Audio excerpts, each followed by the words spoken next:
think we're up and running. Running and up. Better than I am right now.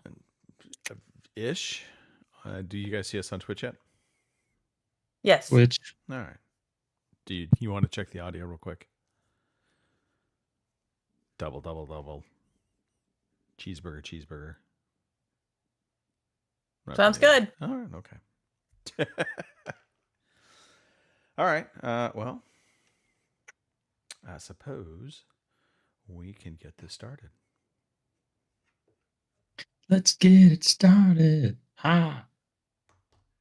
5, 4, 3, 2, 1, 0. Good evening, ladies and gentlemen. Y'all are listening to the Overseas Connection podcast. Shut up and sit down. Here we go! Would you kindly? I think we're just getting started. Medic! I'm a witcher. I think this is more than you can handle. He sits on his ass all day. Let's do this. Hey, everybody. Thanks for tuning in to episode 860 of the Overseas Connection podcast. Today is November 2nd, 2025, and we're all going through our Halloween candy crash right now.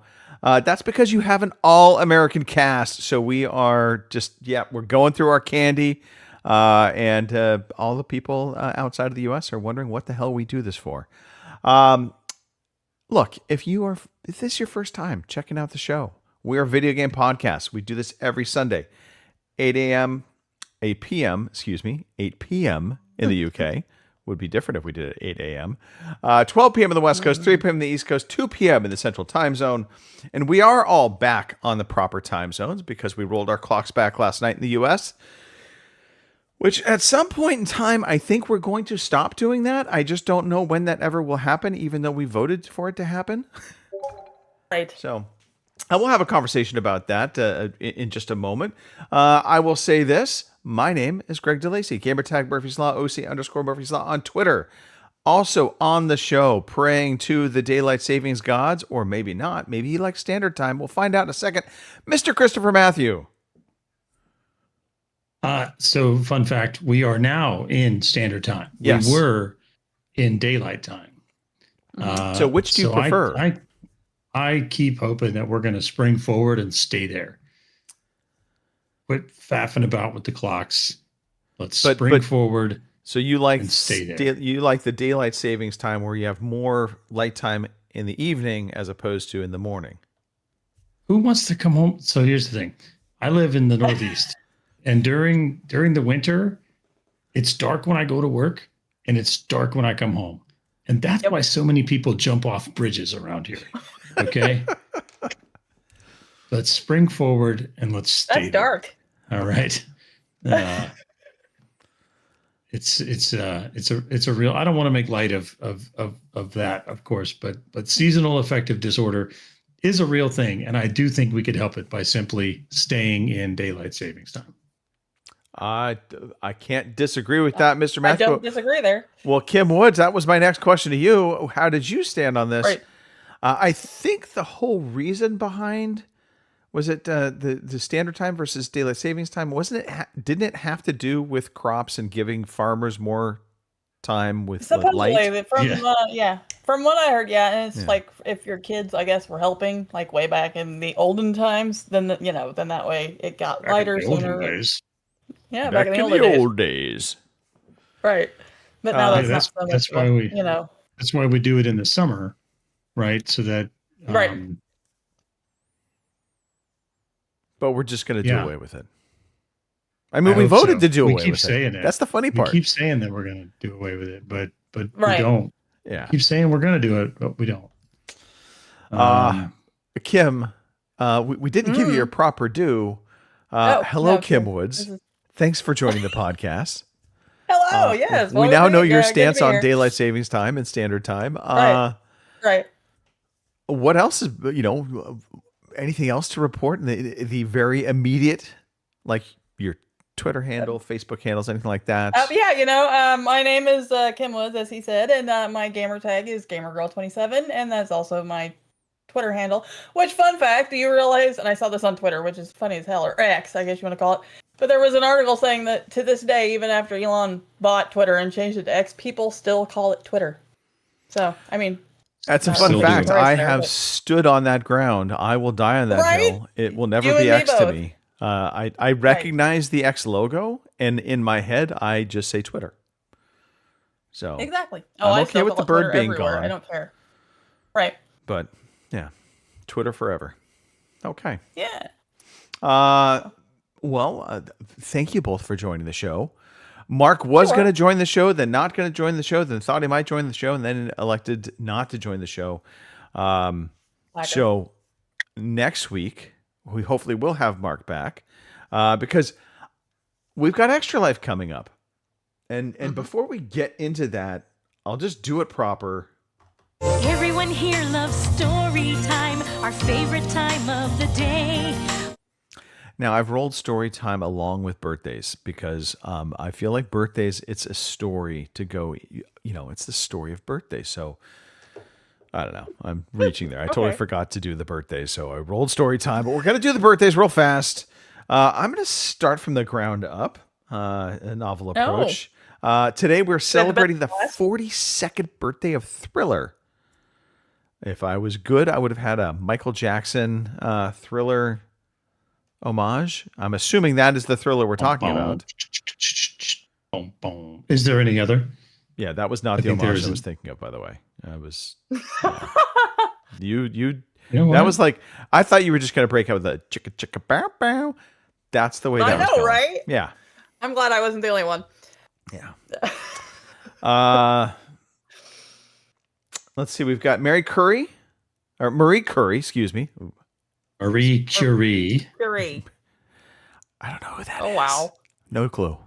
Not Really? You know who, not you at know all. who that is? No. She's a Nobel Prize winner who was one of the pioneers of understanding how radiation and radioactivity work. Further in cements fact, why the I don't know base- who she is.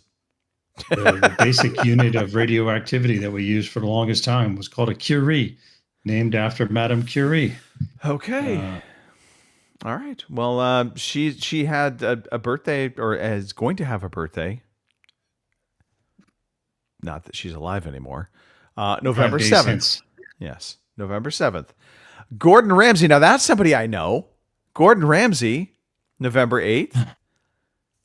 I mean, I'd celebrate his birthday first before Madame Curie. I you uncultured swine. Right? I mean, I don't want to disrespect Gordon Ramsay, but I'm just saying if we rank the contributions to humanity, Right. You know what? A good beef stroganoff dish, or a shepherd's pie, just saying. All right. No, fair enough. Fair enough. Gordon Ramsay maybe on the lower list. Topping both of them, though, David Schwimmer. David Schwimmer, I'm sure. November 2nd. Friends Infamous, I believe. Infamy. David Schwimmer. Right. He played, Right, yes. Ross. thank you, Ross. Ross. A character that I grew to love. I did not like Ross when I first started watching Friends. I was just like, really? But over time, Ross won me over. One of my faves. Chandler was my favorite. Chandler and then was he went good. and played Sobel and made everybody hate him again. Right. Exactly.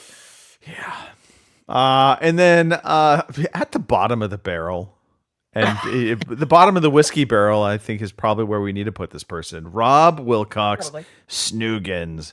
November 7th, Rob, to celebrate your birthday, I am going to play games for 24 hours just after your birthday. So just know I will be doing that in celebratory fashion. And I'll do my best to make mention that you have gotten older once again. I noticed we didn't put his age down, which, again, we can all speculate. But like he's had like 2 hip replacements, a knee replacement, a big toe replacement. I think he's like 76. I'm just putting it 76. It just feels right. Yeah. All right. Okay. Now that we've done the important things, That was the important thing. That was it. I know Oh, Chris didn't hear it, Kim didn't hear it, but you all in Never Neverland, you heard it. All right. What are we doing? We're talking about what's been going on with us. So Christopher Matthew, talk to me about Greg the most Lacey. important football game of the weekend. The most important football game of the weekend was, of course, the Army versus Air Force game. And Army did come away with a win, although some questionable decisions late. I don't know if you actually watched the game or just checked the score, but Army was up by a touchdown with just over 2 minutes to go in the game and chose to go for it on 4th and 1 on their own 20-something yard line. Did not get the conversion. Now that's a high percentage conversion, and they get that one 9 out of 10 times. Because the Army's a team that's going to go for it on 4th pretty regularly, because they run an option offense 3 yards in a cloud of dust type of thing. By the way, real fast, because I have loosely watched Army over the years, and I say loosely. Have they ever run anything other than like a run-focused offense? So they have a few times tried to run some different offenses, and it's never gone well. Army generally is not going to be able to recruit the highest tier talent that you need to run the pro style offense that most colleges are running now. They're not going to get the biggest offensive linemen that are going to give the quarterback all kinds of time in the pocket. They're not going to get the fastest and tallest receivers. And so where they are really strong is they have athletic offensive linemen that can pull and stunt and create opportunities for a triple option attack where the defense has to account for 3 runners every play. And they've been successful with it. They had a really successful season last year that ended in a conference championship and a bowl win. They've had kind of a rough season this year with graduating several seniors, but maybe this was the turnaround. This was the turnaround. This was the turnaround. Okay. So off of the failed 4th down conversion, the very next play, the Army defensive back gets called for pass interference in the end zone, which in the NCAA gives the offense 1st and goal at the 2. So Air Force then has 1st and goal at the 2, runs the touchdown in on the very next play, which now puts Army in the position of having less than 2 minutes to get down the field and kick the game-winning field goal, which is not their strength. But they pulled it off. So a win is a win. It was a little bit ugly at the end there, but a win is a win. A win is a win. A win is a win. Absolutely. Yeah. I put sports ball season exclamation point because aside from football, Army participates in NCAA athletics in a group called the Patriot League, which is mostly teams here in the Northeast plus Army and Navy. And this week is kind of when fall sports are having their Patriot League tournaments. So we had Army Navy volleyball Saturday, which Army won. We had Army Air Force rugby on Friday, which Army won.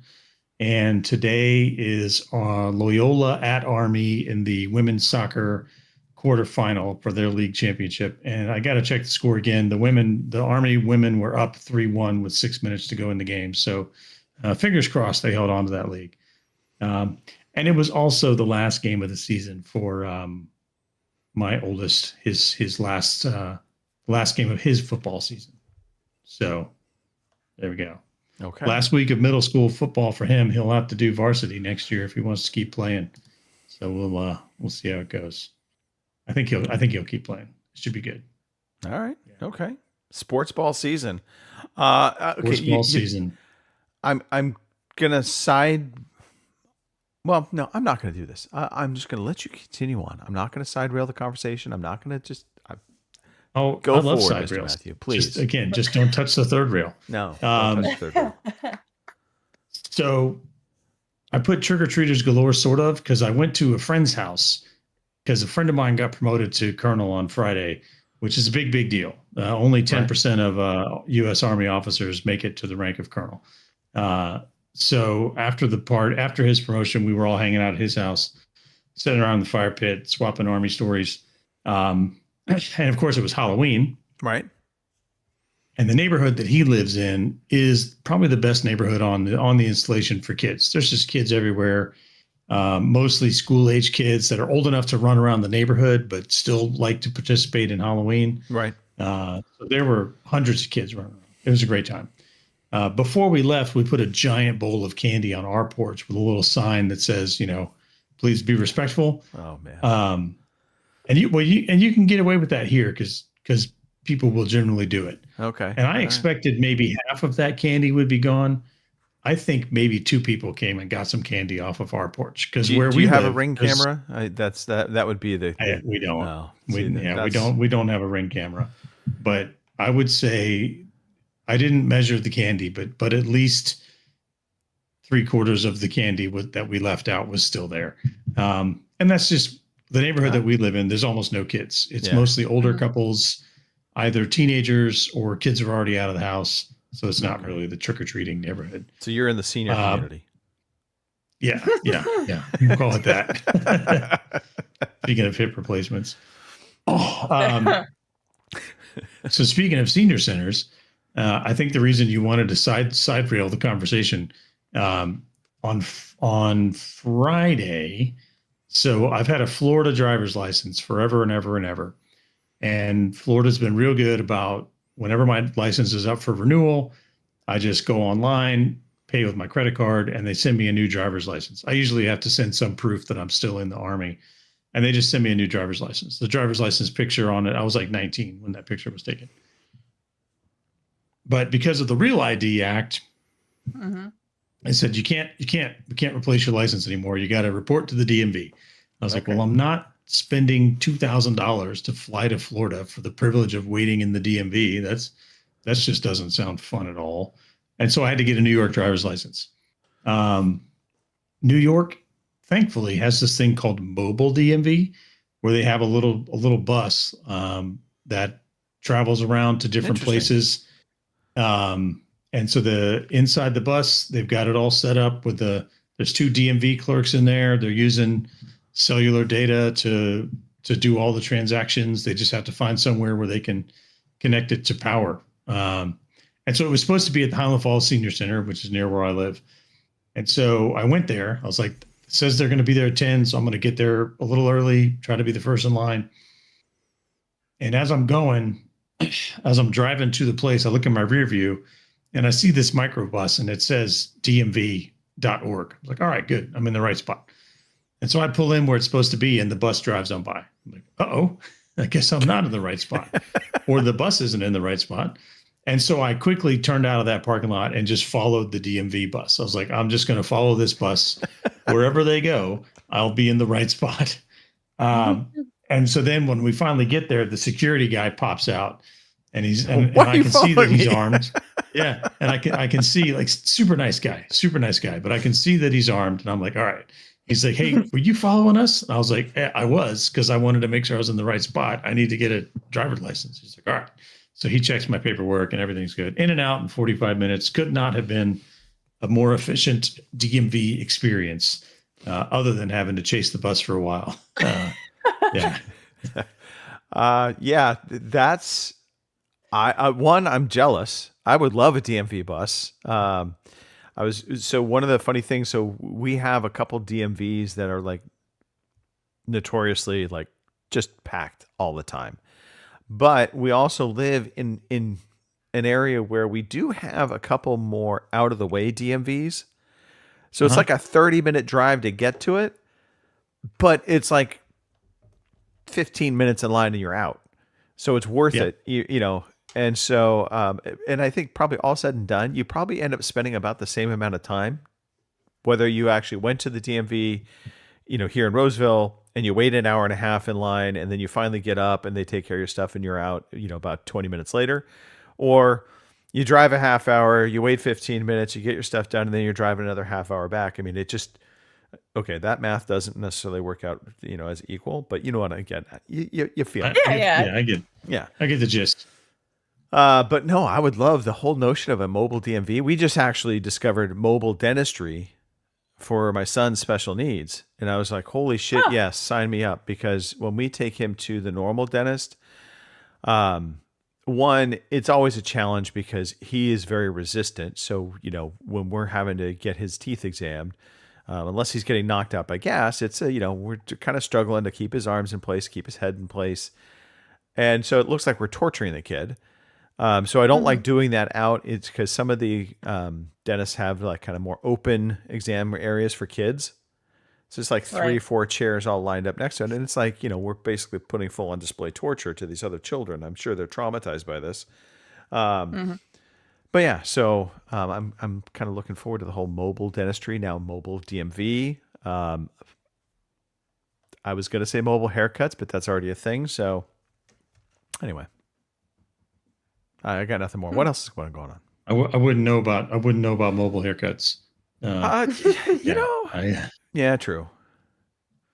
Fair. I mean, are you at this point, by the way, speaking of haircuts, are you just at self-service now? You just shave it a little bit yourself? I haven't been to the barbershop in like 15 years at least. Yeah. Okay. I just have some clippers at home and do it all up. Yeah. Okay.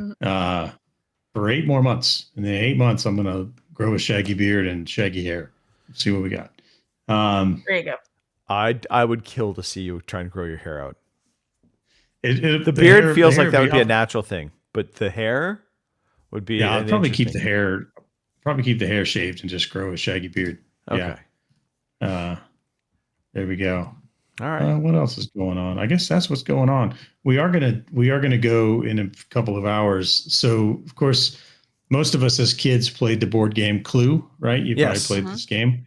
And then if you're a child of the 80s, you saw the Tim Curry movie Clue. Yep. Right.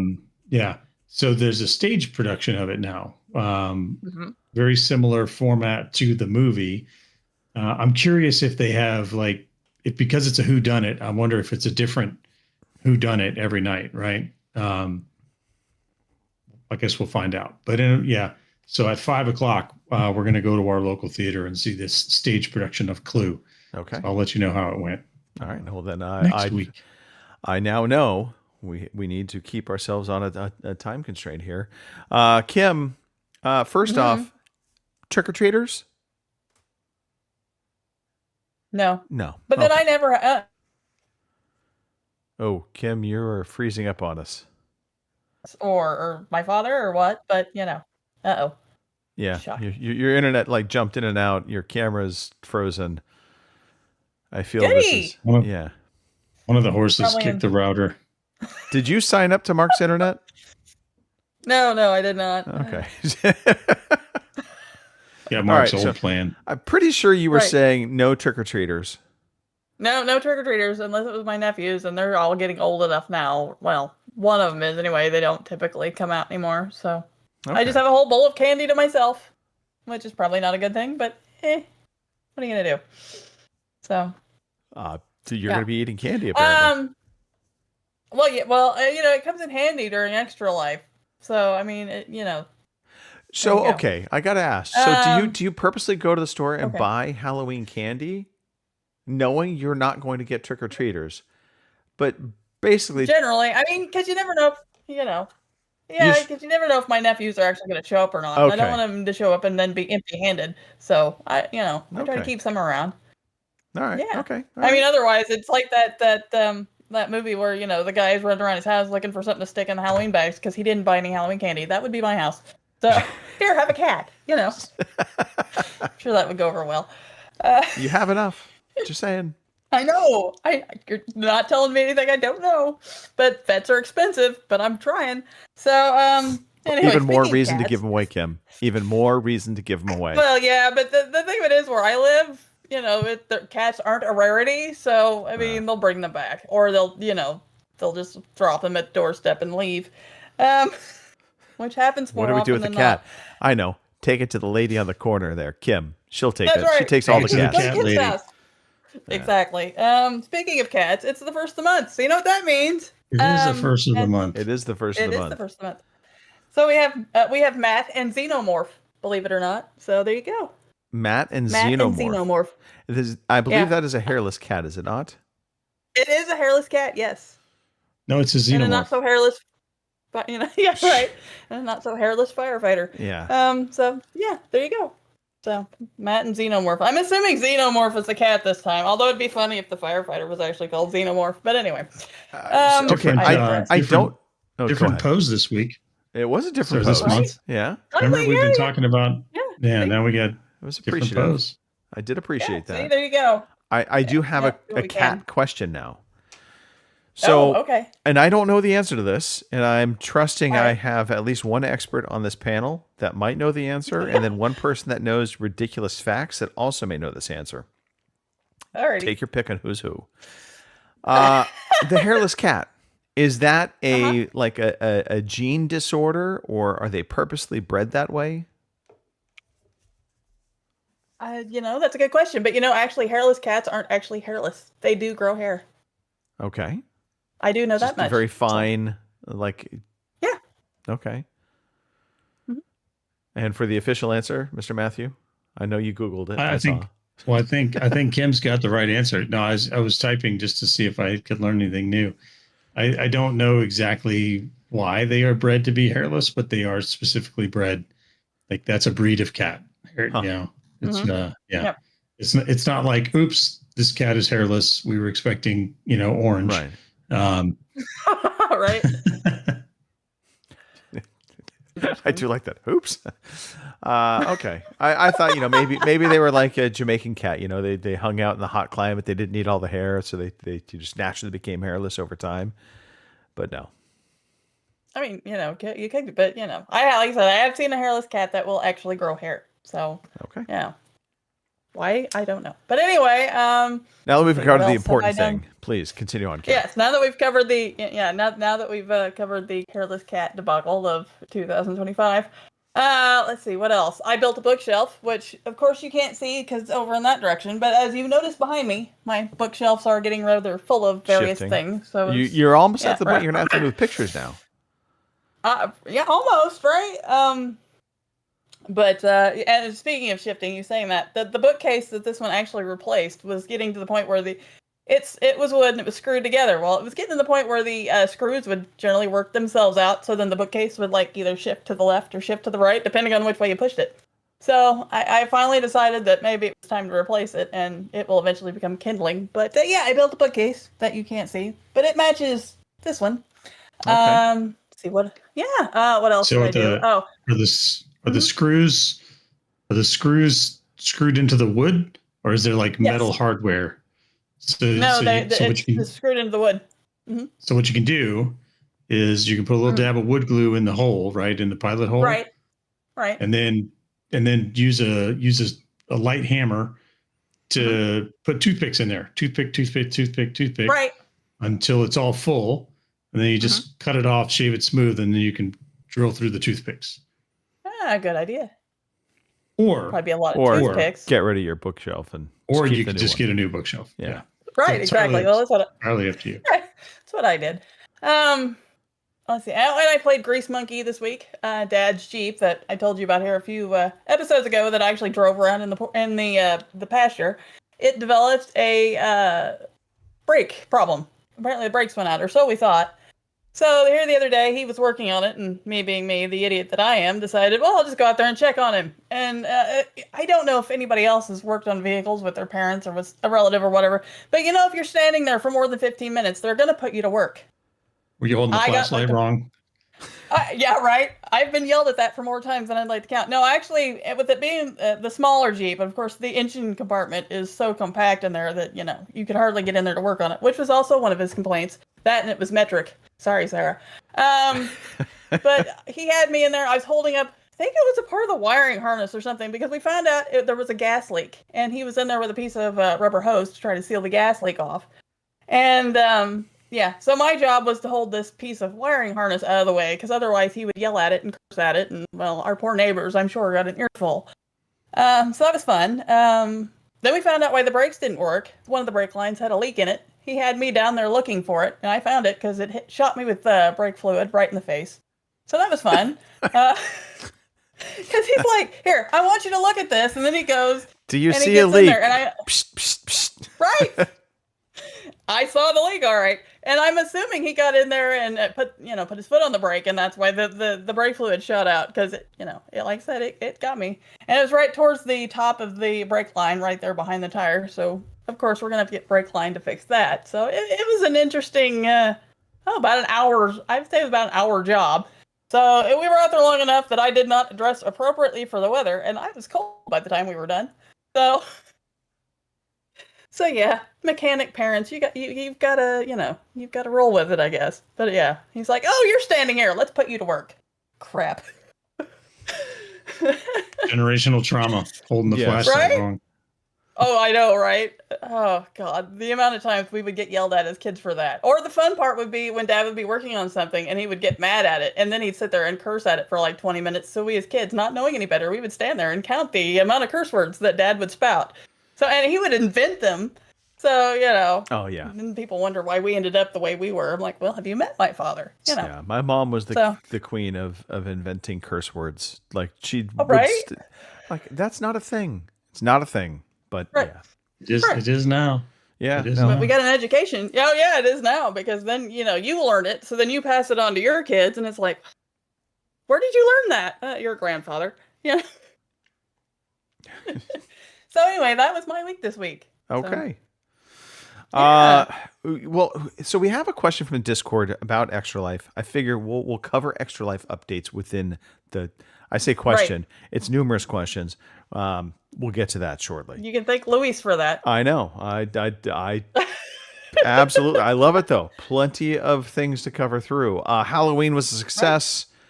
We had probably about just about 100 kids or so, which is light compared to where we used to live. But for a community that's still growing, that we don't have, there's still a ton of new homes that are being built in around here. It's just going to get progressively more and more, which is great. We love Halloween. Had a blast.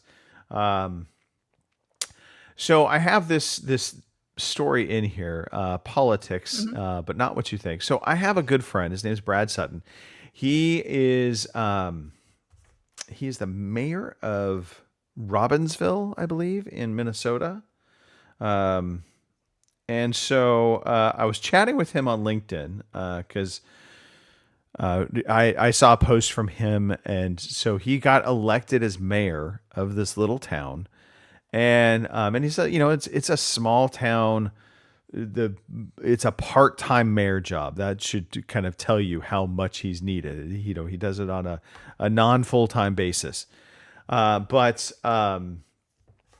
there is one of his constituents who is a very vocal, angry constituent, posted up a website called Fuck Brad's Laws. Wow. And he's like, I kid you not, man. He's like, this guy just hates me. So I don't know why I was reminded of this. I think it was part of one of the chats we had. And so I just thought, you know what, I would bring it up because I think I was kidding around with Mr. Matthew. I was saying, are you going to run for office? And you were like, nope, I have no desire to. And I can understand that now based on what my friend Brad is going through.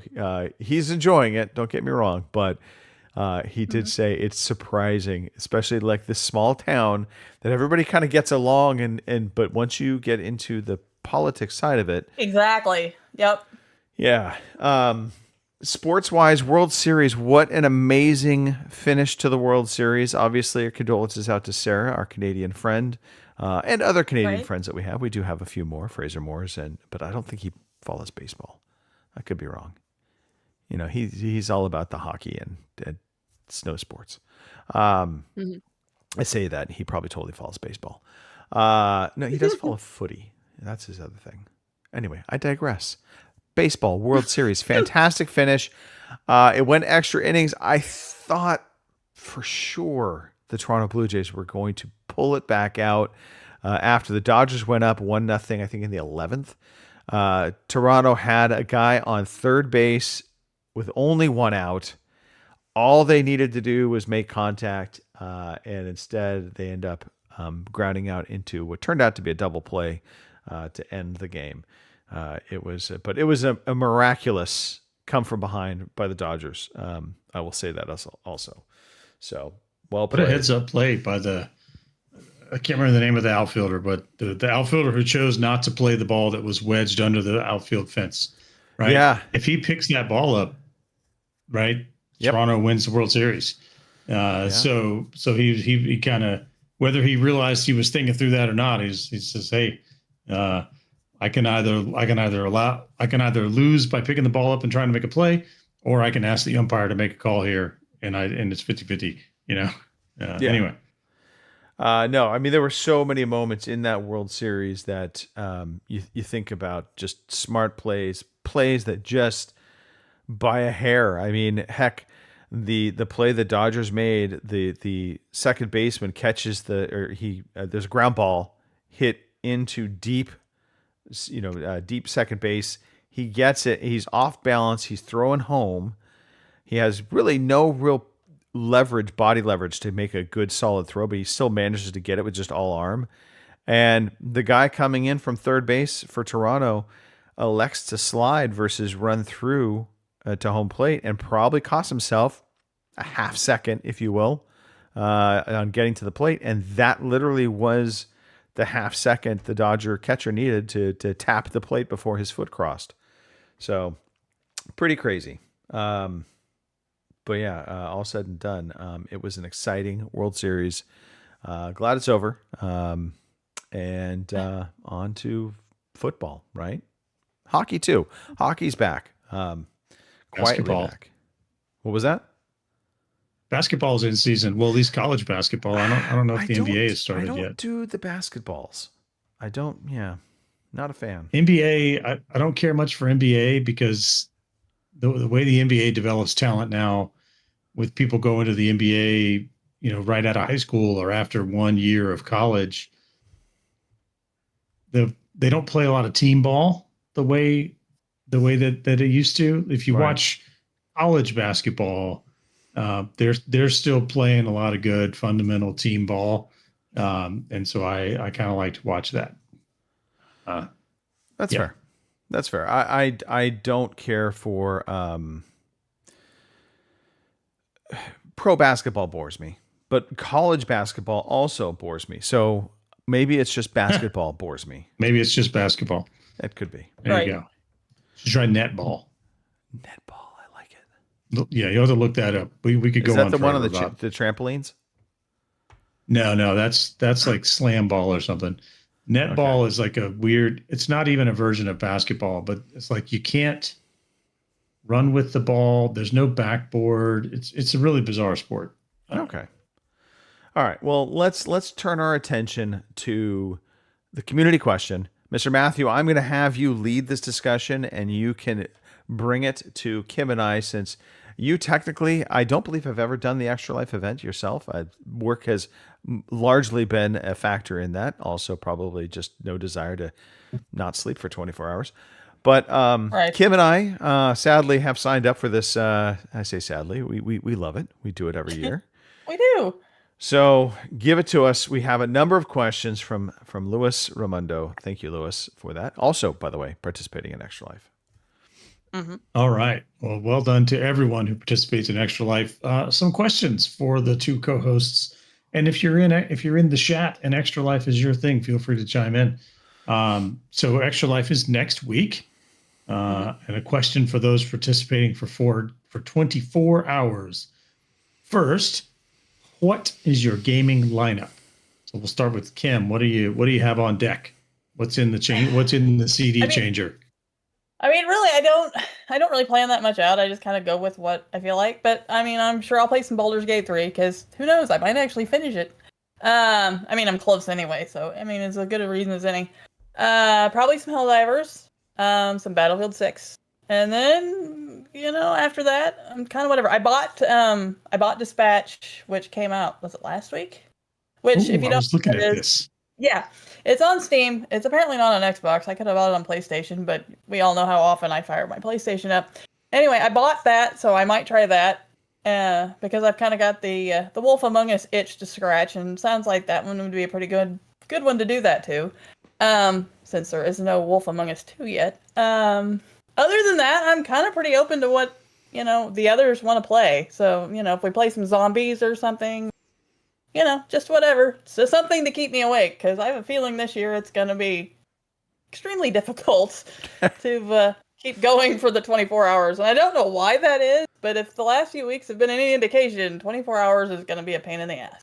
But then I think I say that every year, so see. Yeah, so I'm with you. So Battlefield 6, Helldivers 2, Call of Duty Zombies likely all potentially, in the mix. Also, Avowed, I want to finish up, so that may be during my more awake time. I might do more RPG. And a game that I'm going to talk about when we get to games is The Outer Worlds 2. So, and then there was another game that I thought, this might be part of my playthrough, and we'll talk about that as well. I'm going to keep that one secret, holding that close to the vest. Secret. Oh, He's got a secret. But yeah, so it'll be the modern man. largely multiplayer based games, whether it be co-op, online multiplayer, competitive.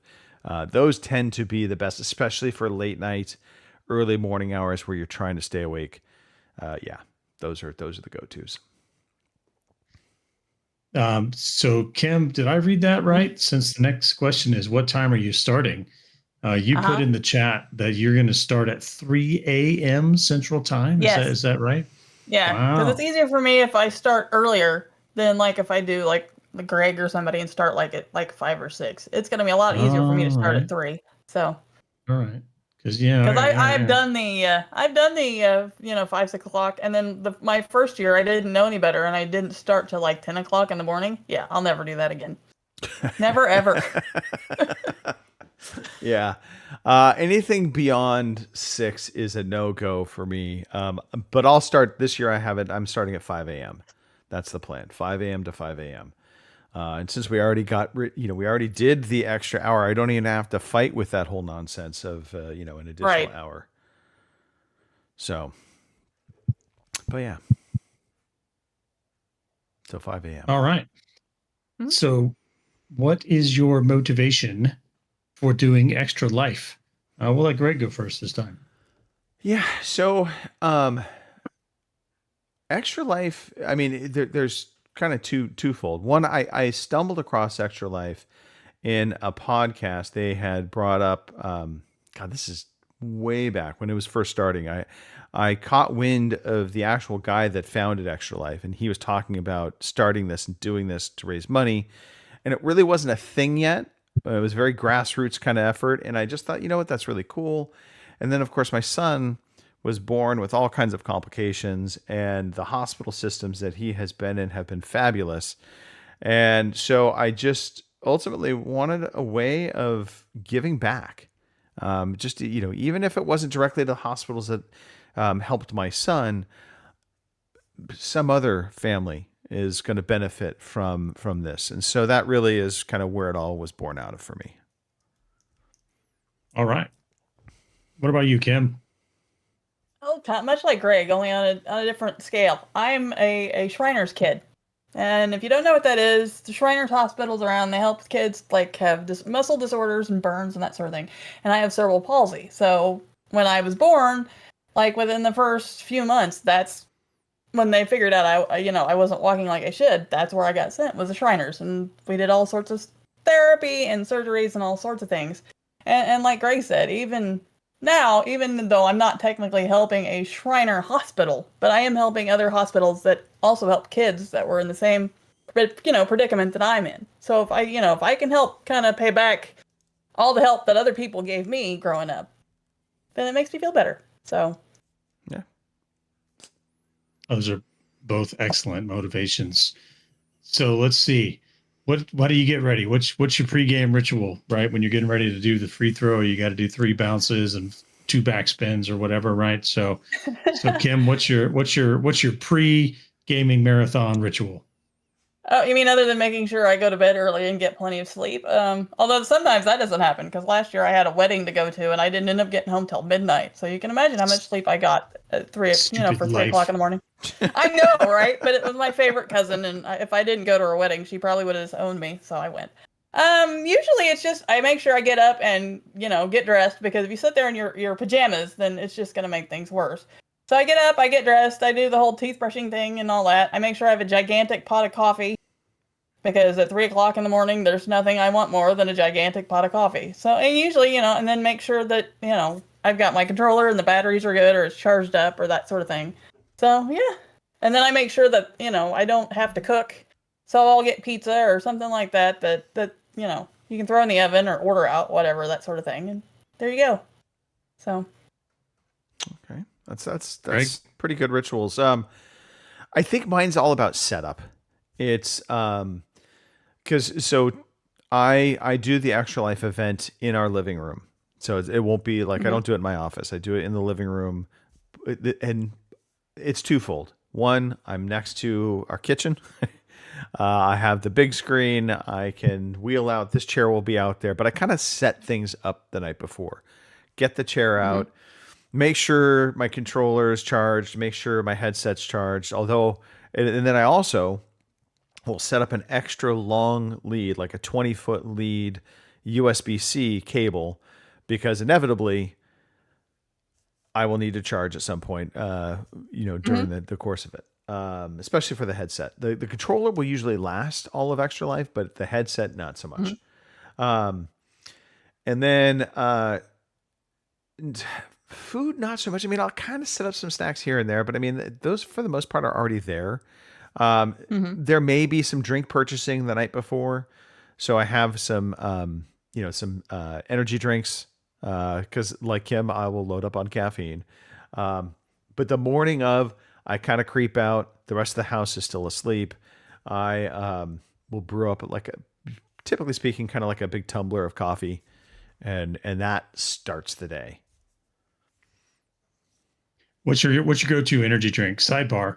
What's your go-to energy drink? I'm a Rockstar person. I like Rockstar. I have also become a bit of a fan of C4, and that's mostly because I use C4 as my pre-workout drink. So I get the powdered C4 for pre-workout, but they also make an energy drink now, and it's pretty tasty. Although they did ditch their Skittles flavor, which makes me sad, because I did like that. Why would you do such a thing? My guess is they lost the license for it, or didn't want to pay the license for it. I don't know, one of the two. Then you just call it rainbow flavors and keep making it. People will know what it is. Right. Probably do, Right? and I'm just ignorant to that fact. See, this is how we're going to get rich, Greg. How to figure out how to get around the copyrights. You figure it out. There you go. Absolutely. Kim, go-to energy drink? Coffee. I'm not big on the Coffee? energy All right. drinks. Yeah. I tried Red Bull and couldn't stomach it, so I kind of tend to stay away from energy drinks. So other than coffee. All right. So there is a brand of energy drink called Aspire, and I'm not selling Aspire, but it's got a nice fruity flavor, and each can has about the same amount of caffeine as a cup of coffee. Okay. So it's not like some of these other energy drinks where you're getting 200 milligrams of caffeine in a go. Right. It's Right. equivalent. It's about 80 milligrams equivalent to a cup of coffee. So if I'm going to reach for an energy drink, like maybe it's the afternoon and I don't want to drink hot coffee, that's usually the one that I reach for. You aspire. Although for like it. you, but I aspire. That's right. Nice. Although much like Kim, my go-to energy drink is usually just coffee. I drink coffee all day. Yeah, I can't do coffee all day. I think at some point it just coffee. The whole coffee breath just gets to me, and I become self-conscious of the fact that I have like the coffee breath, and mints will never solve coffee breath. You just have to straight up brush your teeth and do a little gargling, and that is the cleansing. Oh, that's the other go-to thing I do. I set up my toothbrush and toothpaste in our other bathroom, so this way I'm not waking my wife up in the middle of the night when I'm trying to brush my teeth. But brushing your teeth has an amazing effect on waking you up. That is my cheat, my trick cheat. That's one that I learned in an Army one that I learned from falling asleep in classes is pull out a nose hair. That'll wake you up for a good 30 minutes. I was drifting off in the back of some classroom, and one of the NCOs walks up. He's like, "Hey, yeah, just yank out a nose hair," and I did, and I was awake for the next 30 minutes because it hurt like the dickens. So there you go. Keep some tweezers handy. Okay. That'll keep you awake. Does your family help you get ready in any way, or is this is solo mio? I can't say that they help me get ready, but they do help. Well, okay, my son, not so much. Colin is just doing his thing. He doesn't care what I do as long as I don't interfere with his thing. But my wife is pretty good about, she takes care of Colin for the most part. So, that burden gets taken off of me, and she better well damn, because I'm giving her a week off right now in Florida. She's quote unquote working. So I'm just saying, but she is great about, she'll, make up the meals, so maybe a dinner or lunch, that kind of thing. Although, like Kim, I tend to order a pizza and I'll just eat it through the course of the day and into the night and in the morning. I love cold pizza for breakfast, by the way. Right. Fun fact. It is a go-to staple of mine. My wife cannot do it. I don't, and I think she's crazy. I don't understand why. I agree with you there. Yeah. Third the motion. All right, Kim, any family help?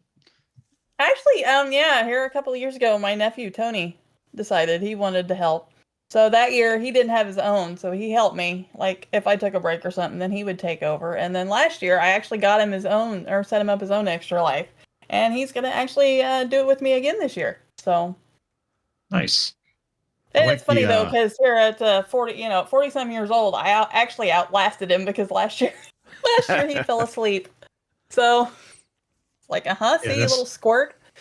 That's little kids for you though. They're gonna crash out. How many times? Oh yeah. They don't do it anymore. But when my kids were 5 and younger, invariably we would take them to Disney, and I would be carrying them around by the end of the day asleep. This is what they do, except for Epcot Center. But that's story day for another time. Yeah. Let's see. Finally, to close out our line of questioning, what are your go-to snacks, drinks, and pick-me-ups? So we talked about pizza. We talked about C4 and coffee. Anything else? I saw you with the 100 grand, which is a superior chocolate bar, by the way. It is underrated. Superior I know, chocolate right? rated. Yeah, I agree wholeheartedly. They're like my favorite. So, just the Halloween candy, which of course I always buy too much of anyway. So I always snack on that during the day. Soda maybe. Kind of depends. I kind of have to watch the sugar, because if I get too much of it, I'll get a headache, and then that won't be great. But water for sure. So. Oh yeah, there's but nothing, that. Yeah, nothing real. Yeah, right. Every once in a while, gotta have a little water. Don't want my kidneys to yell at me too loudly. That's what the Depends are for, Kim. That's what Depends are for. Right. There we go. Yeah. We'll break out the Depends, so there's no bathroom breaks in between. Well, if you have too much sugar, then you're going to be at the doctor with the ultrasound trying to break up the kidney stones. That's not right. What the Depends are Fair. for. Right. Unless they're in there cutting toes off or something, Yeah. Okay. Excellent. Well, good luck on your No. Oh, wait. What? Who are you? Who am I? I'm the guy that likes grapes.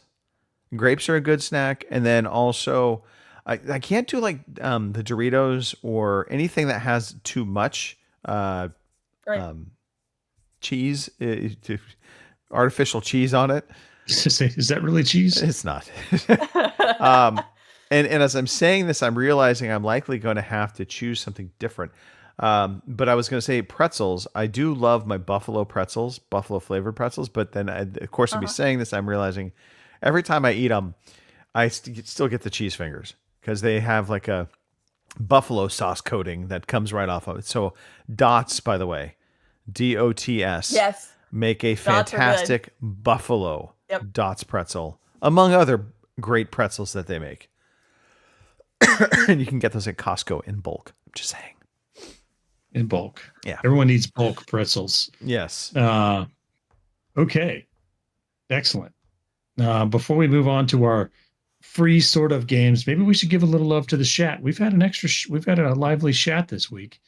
Let's see. RGRC is in there. Corzan is in there. Of course, Schnugens. Happy birthday. Who else is hanging out? Boomer.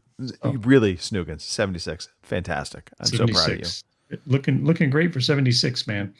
Boomer's been hanging out. So thanks everybody for jumping in. There we go. I'm going to return the show to Greg now because he's going to ask Kim to talk about the games that we give for free because we pay for them. Well, all we really have are the PlayStation ones, so technically we don't even have to do those yet because it is still the first of the month. So, hey, however you want to play this, Kim.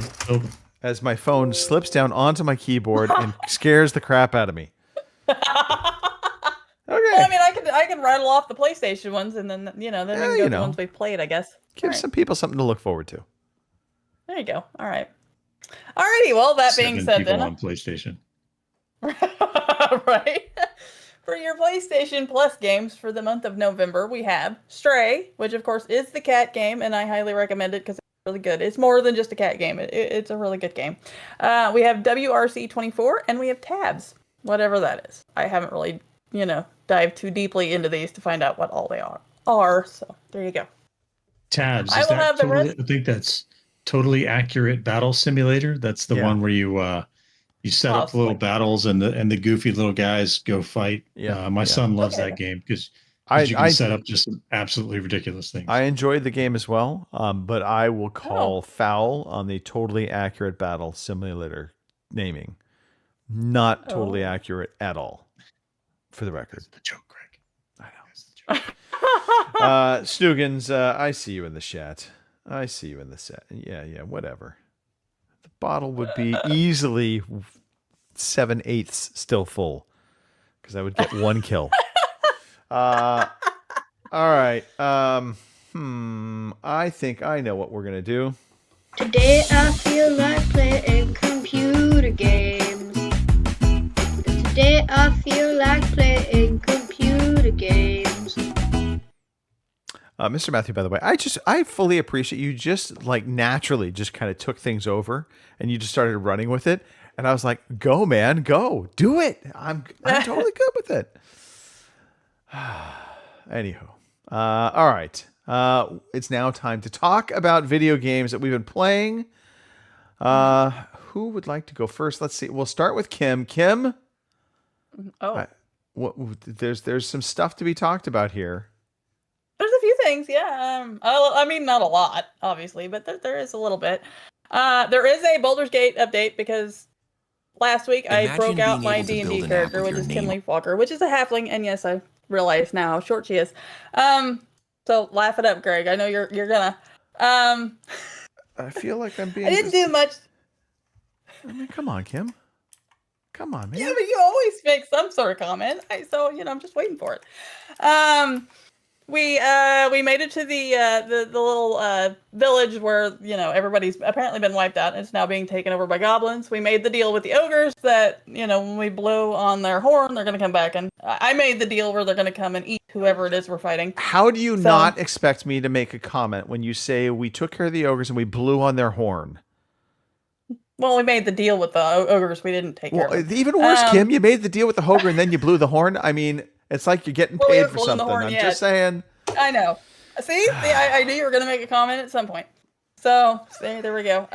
Anyway, we took the ogre's deal, so they're going to come back at some point and help us in a fight.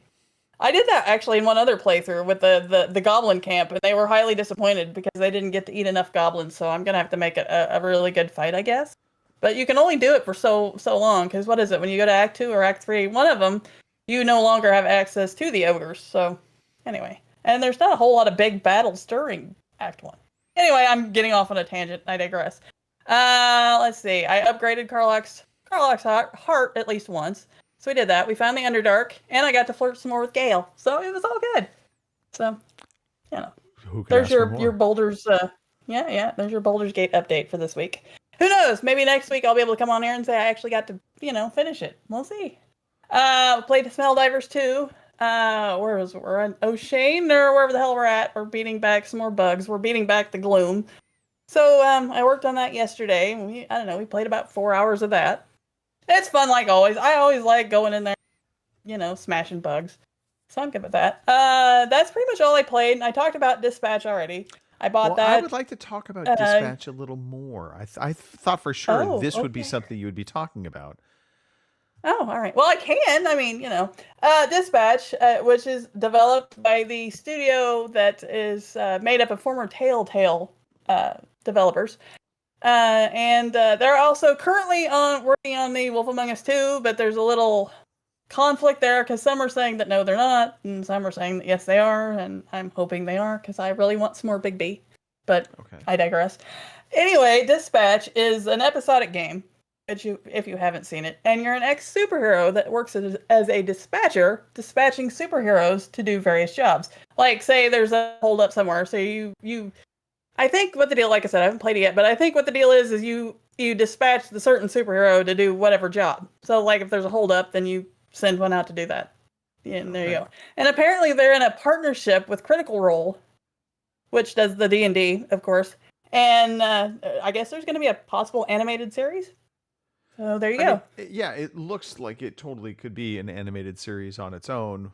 Right. If you told me this was an anime series, not a video game, I would have been like, oh yeah, okay. Right. So, interesting premise though. So you are a dispatcher of superheroes.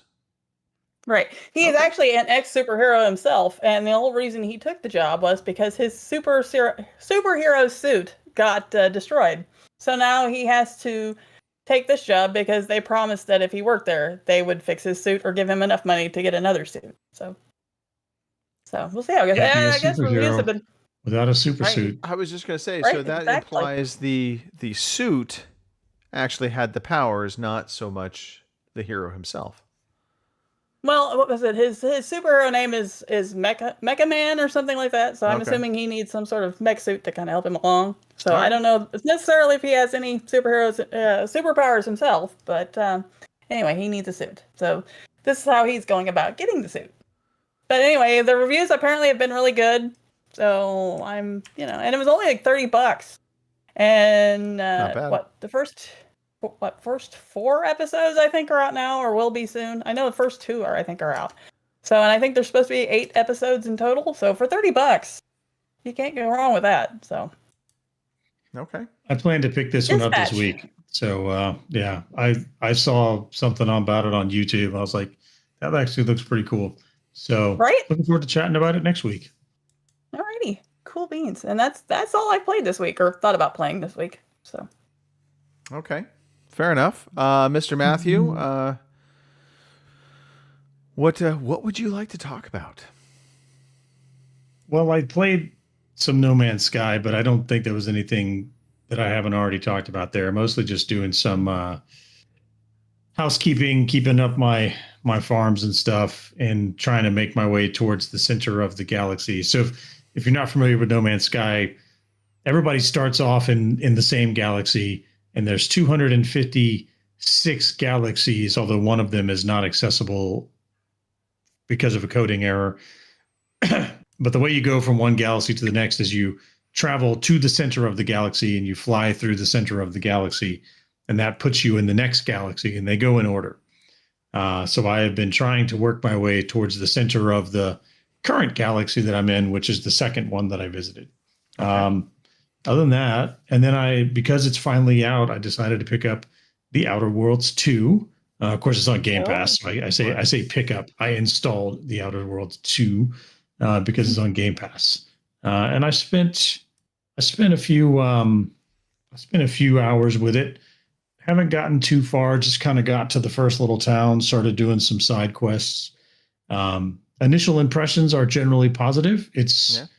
It's more of the same, which isn't really a bad thing. It kind of has the same strengths and weaknesses of the first game.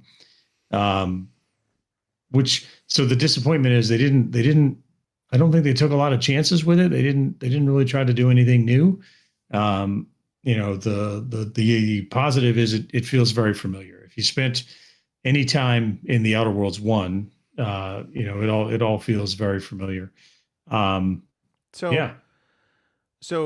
okay, so I'm with you. Also played Outer Worlds 2, so this is going to be part of my talk through. So I want to have this conversation. One, I feel like you can tell money was spent on this, as opposed to the first one, because all of the cutscenes very well done.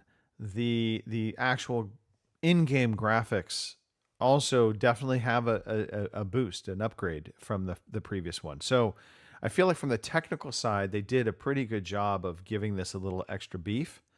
I also do love the fact that they introduced a third-person view, and it's not like Oblivion. I think it was Oblivion where or even Avowed. Avowed had you could swap between first person or third person, but in the Outer Worlds 2, you can actually there's two different versions of third person view. There is a kind of a more up close third over the shoulder third person view, which is I'd say the camera's like about 20 feet behind you, and then there's a more zoomed out third person view, which is more like, say, call it 50 feet or so, and just allows you to kind of see the wider field of view.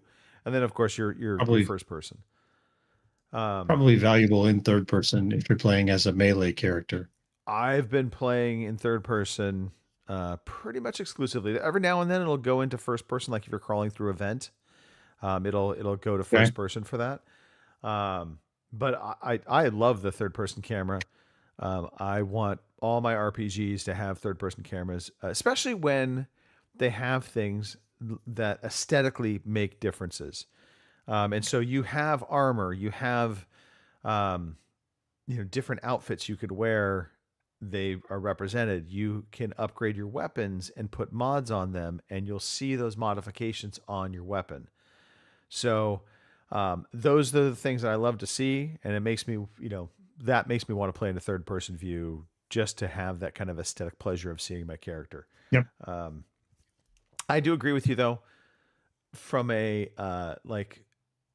game mechanics, it does feel very, very, same. Not a bad thing, but there's no chances, at least so far. I do agree with you that the production value seems much higher than the original. It does. And this is very early, and this is kind of a nitpick, but one thing that I noticed was in Outer Worlds 1, if you looked at the clothes that people were wearing, not the armor, but the business clothes, you could kind of paint a mental picture of how they got from business clothes that we would wear today to that sort of aesthetic, right? A little bit different cut of the modern business coat, a little bit different cut of the modern Oxford shirt, maybe something other than a tie, something like that. When you look at a lot of the clothes that the people wear in this game, at least so far, it looks like straight out of the Wizard of Oz, and it's a little bit off-putting. I'm not sure why they went with that aesthetic compared to what they had in the first game, but we'll see. Yeah. I haven't paid that much attention to that element of it. And I fast forward a little bit so people could see kind of more of the game as opposed to the character creator. The character creator, by the way, is almost identical to the previous character creator, with the exception of, I want to say the backstory stuff. In this, you don't have all of the backstory options you had in the previous one.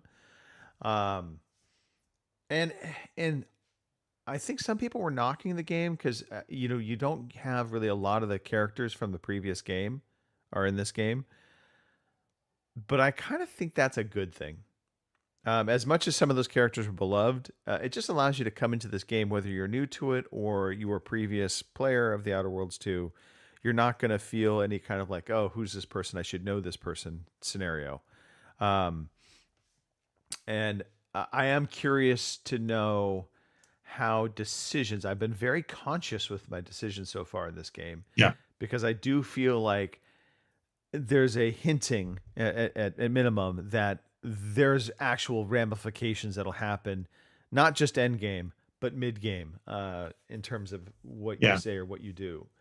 When it does every now and again, you'll say something or do something and the little thing will pop up and say that will be remembered, right? So it's Right. like, oh, okay, so maybe there is some kind of behind the scenes karma going on here. Well, and Uh, kind of the other kind of like along with that, like you see that, but then also the dialogue that the character says back to you. At least so far to me, seems like it then kind of mimics the choice in what is remembered. As if it was a favorable remembrance, your character reflects that in what they're saying back to you. Like there was one instance, and I don't remember verbatim what was said, but it was kind of like, I hadn't really thought about that, but you know what, that makes a lot of sense. And it was like, he'll remember this, and I was just like, okay. So yeah, I'm quite pleased with the Outer Worlds 2 so far. I never finished the first one, so my mileage may vary on this one. I don't know, but so far I feel like I'm going to stick with this a little bit more, and it could very well be just the third person camera view. And also, I remember the combat in the first one. There was some. It did feel not as sharp or as.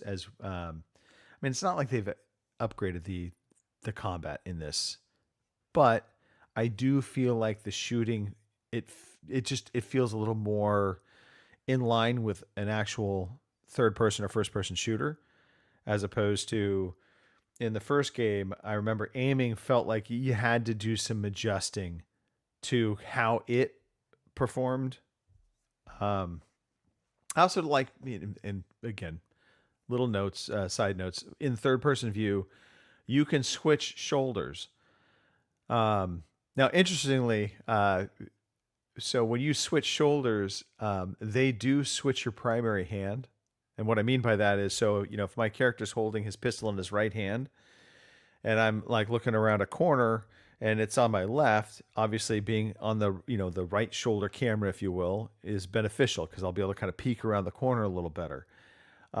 If I switch the camera, not only does the camera switch shoulders, but the primary weapon switches hand as well. Yeah. So I found that funny. So apparently we're ambidextrous.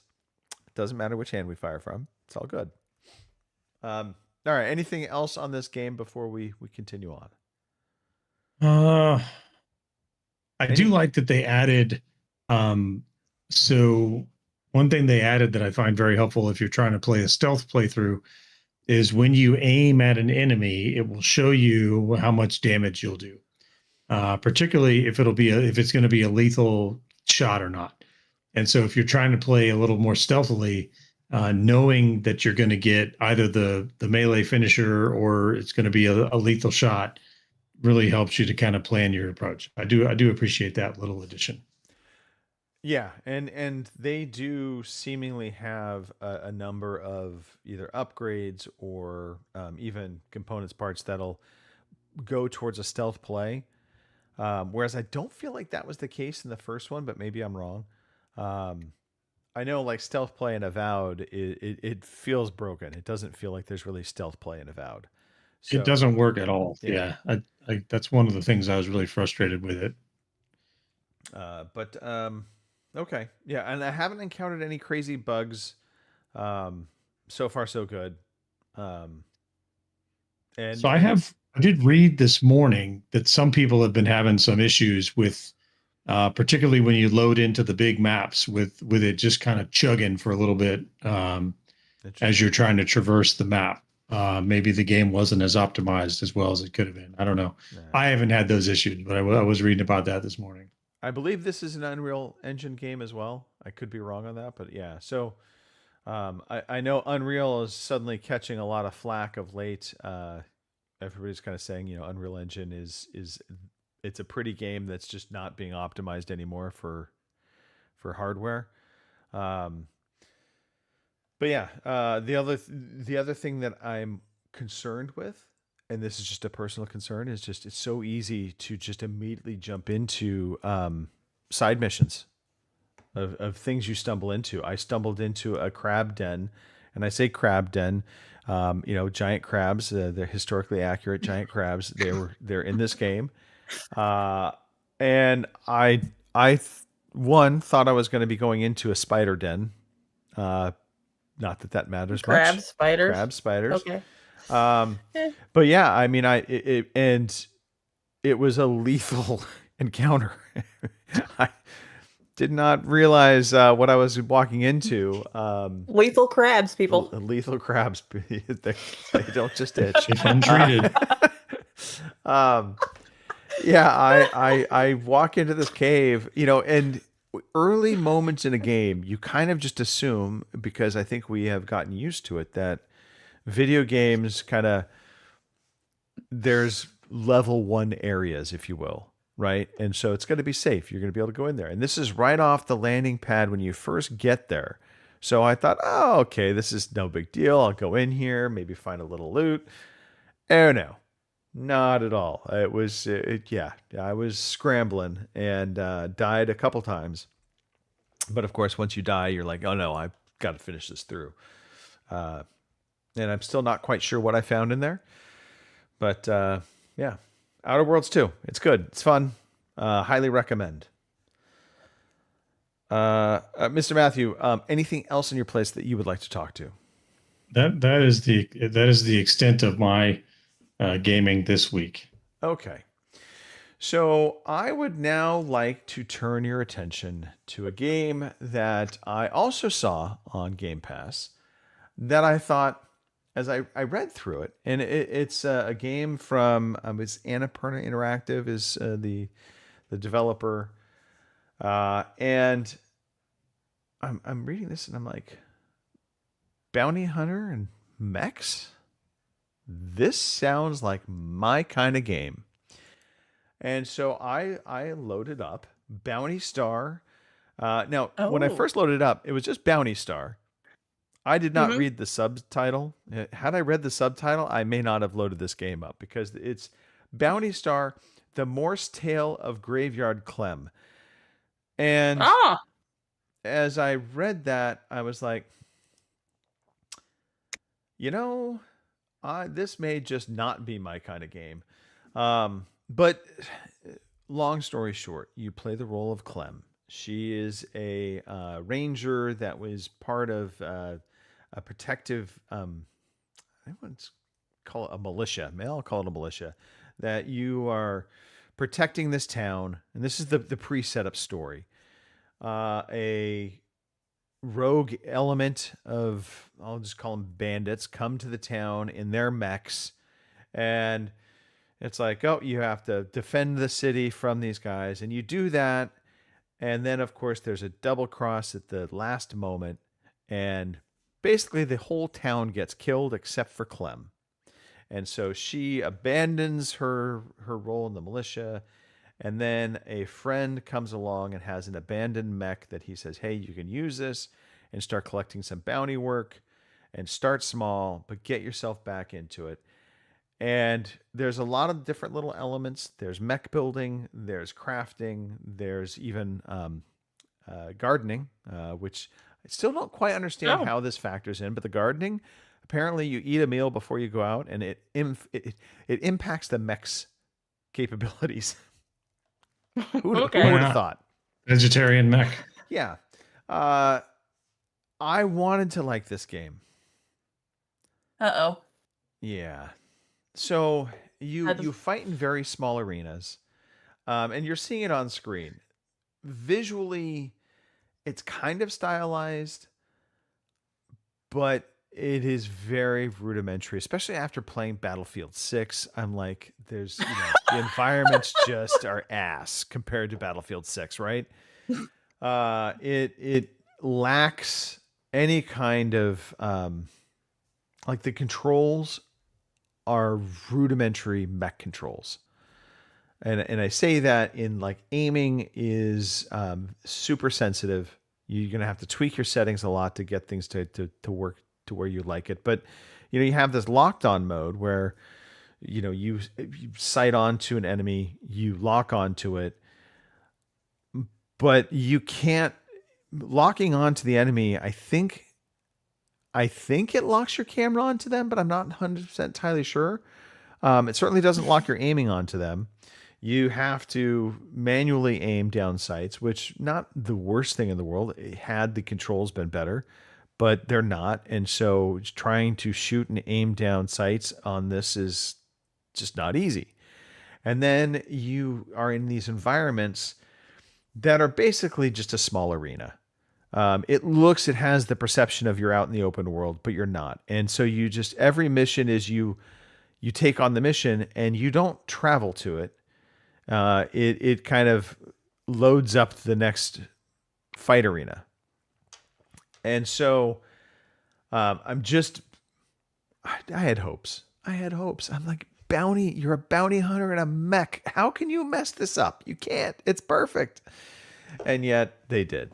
And there's the main story of Clem and her, coming back from this travesty.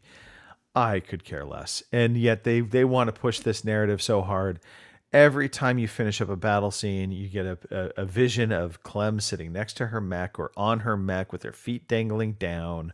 And she's writing in her journal and she's talking about her feelings and how she got through this and she's going to be fine. And I'm just like, yeah. And maybe I should have expected this coming from Annapurna Interactive, but yeah, I will not be playing this on Extra Life unless Lewis challenges me to play this like he did the stupid Japanese games and the Persona. Be strong, Greg. Be strong. I know. I will. I'm going to be strong. Okay. People can't tell you what to play. Mm-hmm. No, but I'm highly influential. I am. I got to admit, somebody said, "Hey, you should play Deep Rock Galactic Survivor." Maybe I would. I think you got that backwards. I totally did. I know. You're highly susceptible to influence. Highly influential. Also, susceptibility. Also very influential. All right. That's it for what we've been playing. Mr. Matthew, should there be a sound effect right now? Whatever sound effect you want. All right, now everybody get settled. Get away from the windows. Now look, good. It's time for the quiz. Yeah, you know what? Oh, too bad. Tough. Too bad. Tough. Okay, here we go. This is going to be your Greg's getting ready. He's getting ready. He's got those Googling fingers ready to go. All right, here we go. Feel free to play along in the chat. We're gonna go relatively at a good clip today. Our first game of our mystery themed quiz is Braid from 2008. This is one of your indie darlings. We're going to go with the PS3 version. And I believe Greg went first last week, so we're going to let Kim go first this week. Braid 2008 on the PlayStation 3. Well, I'm pretty sure the media's reaction to this was fairly positive, if I remember correctly. I have this game, but I haven't actually played it. I know, shocker. I'm going to say 90. Kim is going to say 90. Boomer with a very safe 75. Tarzan Price is writing Boomer with a 76. What kind of game is it? This was, I believe, a side-scrolling puzzle game. It was. I don't think it was side-scrolling. It was kind of a platforming game. And you had your long braid, and the more successfully you solved all the puzzles, the longer your braid got. But every time you took damage, then some of your braid would fall off. Okay, so that's the best description I can come up with the game. And here's my funny anecdote to this. So I know of Braid very well. I never played Braid. But now that you've mentioned that there was a braid in the game, the title of the game completely makes sense to me now. For the longest time, I never knew and always wondered why they called it Braid. I thought it had to do with the interweaving of time, which kind of makes sense within that game. I am going to say that the PS3 version that came out after the Xbox 360 version, if I remember correctly, was the recipient of some of that special Sony sauce favorability at the time. I think it got a 95. Greg's going to go with 95. This was a very well received game, and the actual answer was 93. So very close between our two co-hosts today. One, Kim with 3 points off, Greg with 2 points off. Going into round two. Round two, Life is Strange is the name of the game. This was released in 2015, and we're looking at the PC version. Life is Strange 2015 on the PC, and Greg gets the first word today. Yeah, this is another beloved game, especially the first iteration, because this is one of those narrative storytelling kind of games. PC. I'm going to safely say 85. Greg goes with the safe bet, 85. Sarah taking a chance at 95. What do you think, Kim? I'm going to say 90 again. Kim is going to stick with her guns and say 90 again. I think Kim has to say 90 for every game in the quiz now. From now on, the only acceptable answer That's is right. 90. I wonder how you would do if you did that. I guess it depends on the quiz. Probably not very good. True. Okay, we're gonna give the chat just maybe a minute to catch Looks up, see like, if anybody's still playing along. Hardly Boomer. Dan's in with an 89. Yep. Boomer at 88. Boomer at an 88. Oh, no. Sorry, that was Corzine. Then Hardly Dan jumped in. With an 89. It's crazy. Yep. Crazy. Just waiting to see if Boomer says 90. Actual answer 83. 83. So still anyone's game. Greg is in the lead. Kim in close second by 7 points, followed by Dan. So here we go into round four. Round four, this one should be near and dear to your heart, Greg.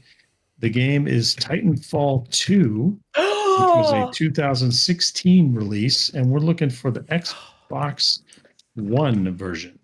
Titanfall 2, 2016 on the Xbox One. I know, right? I love that game. First word. Titanfall 2. This is the Xbox One version. I do believe, is your name Kim? Did you change your name to Kim? Oh, my bad. Sorry. Yeah, no. I was going to answer for you, Kim. You're welcome. I know. It's all right. I love this game. As a matter of fact, I can't wait for Titanfall 3 if it ever happens. Fuckers. Let's see. The Xbox One. I mean, I loved it, but I'm going to go 88. Kim is going to come in with an 88. All right, Greg. Kim, if you loved it, you would have done more for it. I would have given it 100, but, I'm pretty sure it didn't get that. So Titanfall 2, the sad part about it is it was released in between, I believe, Battlefield 1 and one of the Call of Duties. Absolutely killed its sales. And therefore, EA decided this was not worth ever bringing back, especially once they had the success of Apex Legends.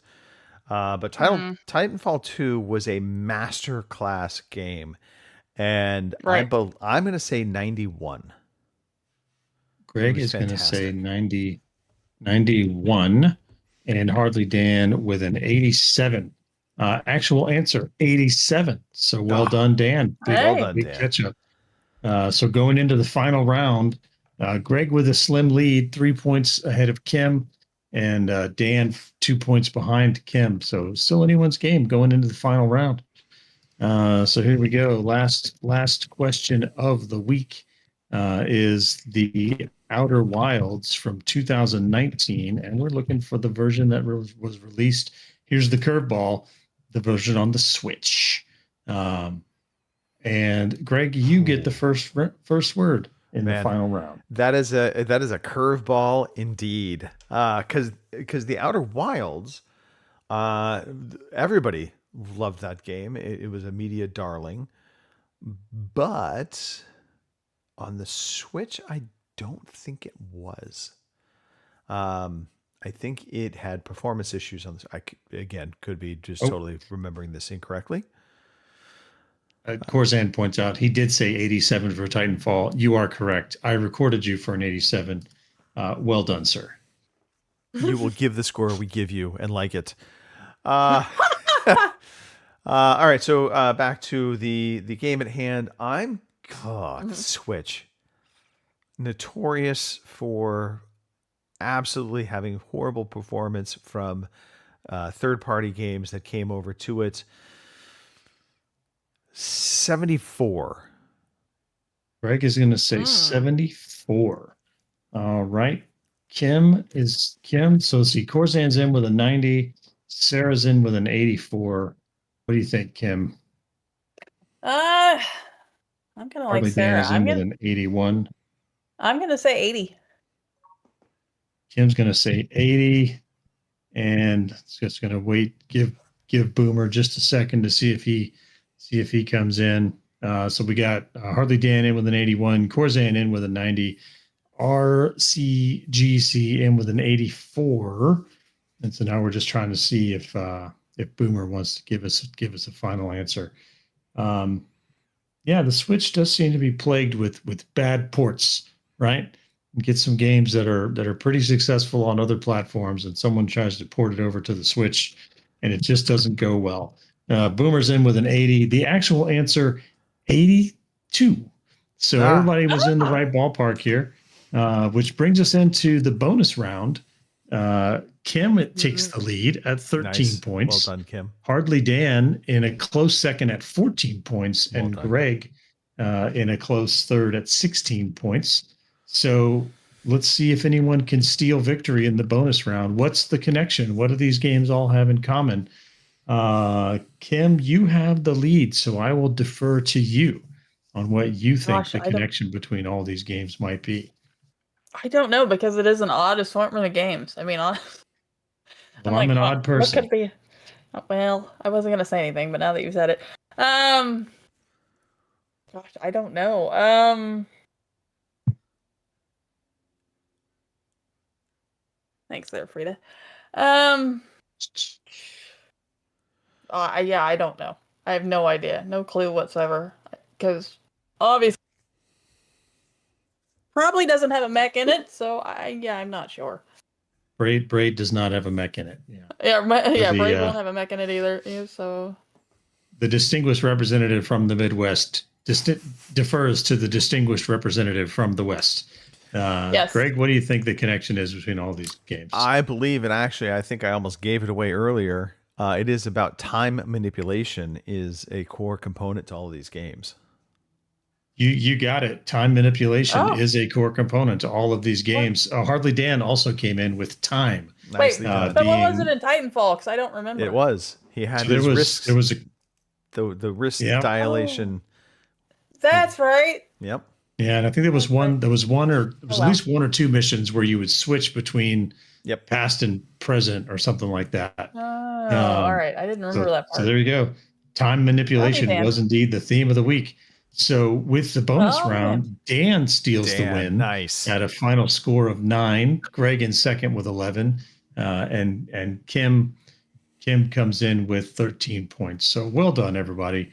Hope everyone had fun with this week's quiz. Always. Scores have been recorded for posterity. And with that, I must bid you adieu because it's time for me to go to the theater. All right. You go to the theater. We will carry on. Thank you, Mr. Matthew. Okay. I suppose I should fix his camera, although he might just leave his camera up. So that's okay. We could do this. We'll round things out. Kim, we've got a little bit of news to talk through. So we'll do that real fast. Here is the fucking news. All right, so just a few topics. One, Nintendo wins a lawsuit against a player who kept streaming pirated Switch games and was taunting Nintendo, "I could do this all day." So the story reads, the lawsuit stated since 2022, Keegan, I'll just say that's his Keegan, has streamed at least 10 of Nintendo's leaked games before they were released. More than 50 times in total, the most recent at the time of the lawsuit being Mario and Luigi Brothership. It is also claimed that Keegan taunted Nintendo, sending the company a letter boasting that he has 1,000 burner channels to stream from and can do this all day. Wow. So as reported by Torrent Freak, Keegan continued to taunt Nintendo's lawyers on Facebook, writing, "Should have done more research on me. You might run a corporation. I run the streets." In April of 2025, Nintendo filed a new motion claiming that Keegan had evaded service of the complaint, but was then served it through substituted means via both email and letters to his mother, grandmother, and partner. After Keegan failed to respond by deadline, the court clerk entered a default against him on March 26th, and Nintendo has asked the court to make a default judgment against him for $17,500 in damages. A Colorado federal court has now granted Nintendo's request and ordered Keegan to pay $17,500 in damages, but also part of this, they did not give Nintendo's request for permanent injunction. That was denied. So all said and done, and there's Mr. Matthew. Forgot my phone. My bad. No, it's okay. It was helpful. And now it's not helpful. Now the cameras are all jacked up. I'll fix those in a second because now I'm Mr. Matthew. Kim, you've been turned into a bookshelf. And my former self is a reflection, I think, of Kim's head. Anyway, Kim, is there any lessons to be learned here as I fix cameras? So this is code word for talk about this for quite some time. Right. Well, I don't know, other than maybe don't mouth off to a corporation. Well, they won. I mean, but honestly, do I think the guy will pay? Probably not. But then, I don't know. I suppose if he doesn't, then that could be worse. I was just going to say, I think in this kind of situation where the courts actually know who the person is, that becomes a little more damaging. That in that you're not going to really be able to evade, so to speak. Right. But yeah, I was just kind of, and I hate to say it this way, I was kind of happy for like the first time we just saw somebody actually getting their comeuppance. You know, they couldn't avoid the courts. They couldn't avoid being dickheads. Right. So yeah. Yeah, because like I've got 1,000 burner channels. Well, guess what, buddy? That didn't really save you. They still got you. So I mean, I don't know why you thought you were going to be able to do it, but well, I think that's the issue with today's modern internet, right? Everybody thinks they can do whatever they want. Keyboard warriors, above recourse. So it's just kind of nice for once that they actually were not above recourse. That we actually found your ass, and now you're having to pay. Yeah. I'm slowly but surely fixing the cameras. You can see this at like live time. We're almost there. For some reason, I can't. I'm kind of go ahead. I was just gonna say, after Nintendo said that they were gonna do all this, and then they did. So it's like, holy crap, they weren't kidding. No, they were not. They were not kidding, Kim. I'm not kidding that trying to manipulate this real time. Oh, we're almost there. I bet it's a pain in the butt. I can imagine. It's not horribly bad. It's just a matter of getting to the right camera, the right feed, and then manipulating it. But for now, before I fix it, I'm going to do one more story. We could talk about that. This is actually the story I wanted Mr. Matthew on for. Right. The U.S. government says it'll keep making video game memes as Halo creators basically lashed back at this. So earlier this week, the White House posted an AI-generated image on Twitter featuring President Donald Trump dressed as Master Chief in the Halo series, saluting a U.S. flag, missing the stars, mind you, and holding a Covenant energy sword. This was followed by another post on the official DHS account which showed a screenshot from Halo with basically the warthog with a gunner on top, and it said "Destroy the Flood, join ICE." Oh, how ridiculous! Oh my I don't know if gosh, this is really? effective propaganda or not, but it is propaganda Right? nonetheless. It definitely is that. Holy moly! then and, I wonder why people are laughing at us. Well, that would be why. I mean, we have our moments, right? we do indeed. Holy moly! I don't know, but then again, Would this make you guess want to that's join kind of the ICE, point Kim, of it. as if you could be it Master does Chief? not make me want to join ICE. Yeah, no, it doesn't. Although I did buy the Halo deal on Helldivers too, but no, it does not make me want to join ICE. Not with the kind of heat they're getting here lately. That just Yeah. Do holy you want moly. some good news, Kim? What's that? I got your camera fixed. Woo! that's the good news that comes from this. It's a bit of a ridiculous, funny story. I laughed a little bit. I mean, honestly, I don't care one way or the other. I do find it Right, funny I'm though kinda that with they're you there. using video game memes around I know, right? joining ICE. Oh boy. Yeah. All right. And two more stories. I take it back. 3 more stories. Maybe we did have more news than I Well, thought. look at that. Nintendo. We're going back to Nintendo. Who says we don't cover Nintendo? Come on. Nintendo has been denied a patent in Japan for a Pokemon-like capturing mechanic. This was hugely important because we talked about this not so long ago. That the mechanic of catching them all, Nintendo wanted to patent this and effectively bar other lookalike games from being created, essentially. So the application was made in March of 2024 and partly describes the act of catching a character in-game in a method that appears to be similar to that of the Pokemon Let's Go Pikachu Eevee games. So long story short, the application describes numerous other situations, including using similar mechanic to hit characters with items, which can restrict the movement of the field character on the field. But this was spotted by GamesFray. The application has now been rejected by Japan Patent Office after it looked at prior art, examples of the invention being used before the application was made, which has been submitted by a third party. So, in a nutshell, it was already being done, and so Nintendo's request for the patent, in essence, is coming after it's out. It's been being used by others, so they can't patent that anymore. So that made me happy. I actually was kind of glad because you know what, lookalikes and competitiveness is needed for some of those games. Agreed. Yep. Microsoft, meanwhile, has been in the news once again, and the CEO agrees that Xbox's competition isn't other gaming platforms; it's TikTok.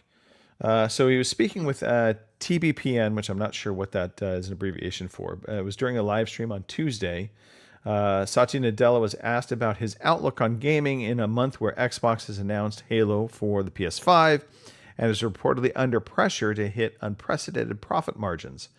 Nadella used the segment to talk about Microsoft gaming on Windows Business, which he noted was its biggest, and alluded to bringing its next console closer to Windows.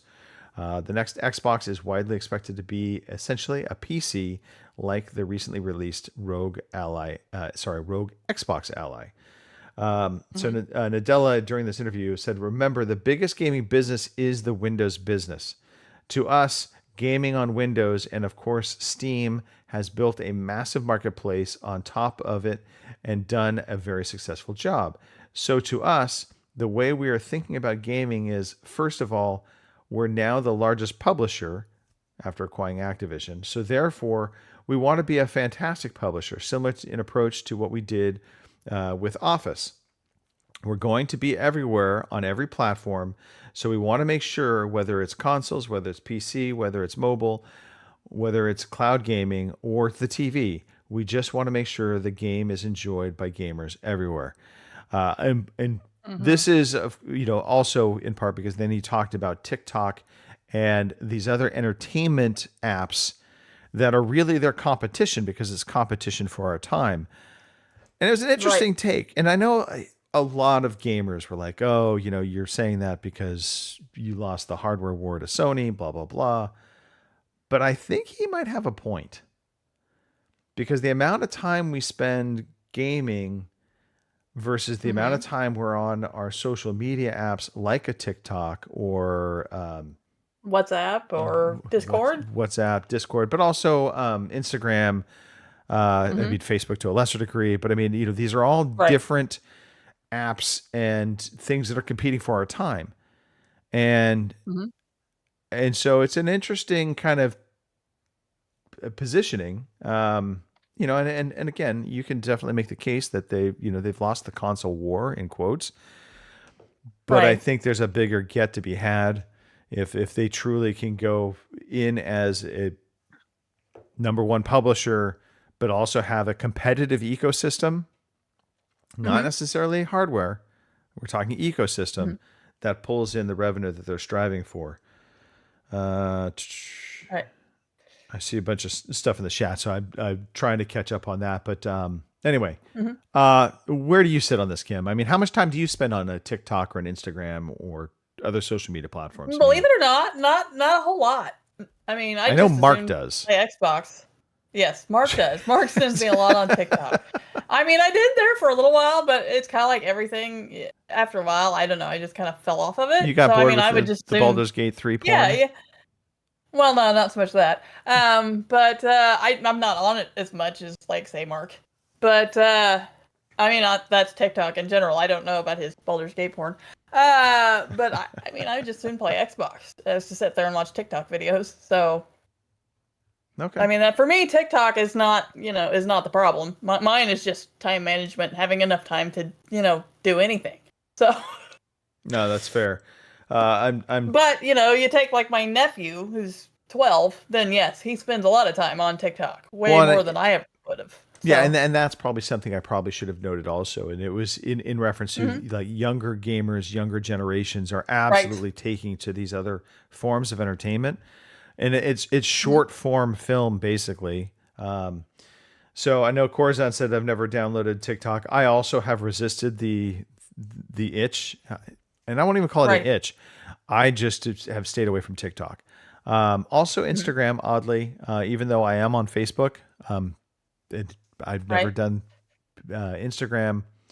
You know, WhatsApp and Discord, I look at those more as chat services as opposed to, a chat forum, as opposed to an actual entertainment forum, although I get plenty of entertainment out of my chats.